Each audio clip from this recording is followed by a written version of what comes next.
Hi అండి, అందరికీ నమస్కారం. Welcome back to my channel. ఈ వీడియోలో ఇప్పుడే అందిన వార్త, చంద్రబాబుకి భారీ షాక్, హైకోర్టుకు జగన్. పూర్తి వివరాలను ఈ వీడియో ద్వారా తెలుసుకుందాము. వీడియోని ఎక్కడే కానీ స్కిప్ చేయకుండా చివరి దాకా చూడండి, అప్పుడే పూర్తి ఇన్ఫర్మేషన్ అర్థమవుతుంది. అలాగే వీడియోకి ఒక లైక్ చేయండి ఫ్రెండ్స్.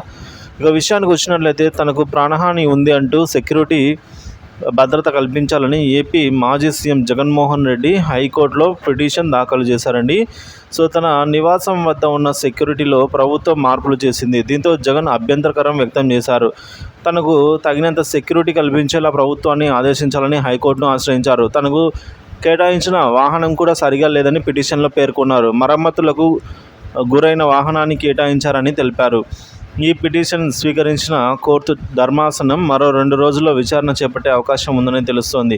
ఇదిలా ఉండగా, రాష్ట్రంలో జరిగిన సార్వత్రిక ఎన్నికల్లో కూటమి ప్రభుత్వం అధికారంలోకి వచ్చింది. వైసీపీ ఘోరంగా ఓటమి చెందింది. దీంతో కూటమి ప్రభుత్వం ఏర్పడింది. సీఎంగా చంద్రబాబు, డిప్యూటీ సీఎంగా పవన్ కళ్యాణ్ పాలన కొనసాగిస్తూ ఉన్నారు. అయితే ఇటీవల కాలంలో మాజీ సీఎం జగన్ ఇంటి వద్ద సెక్యూరిటీని తొలగించారు.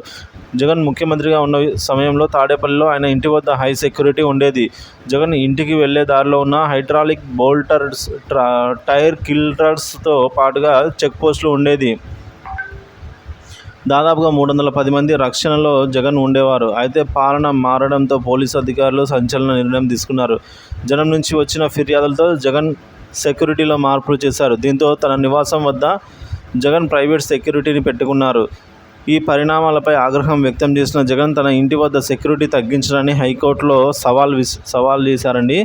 సో ఈ విధంగా హైకోర్టులో అయితే కంప్లైంట్ చేయడం జరిగింది. మరో 2 రోజుల్లో తుది తీర్పు అయితే వెలువడనుందండి.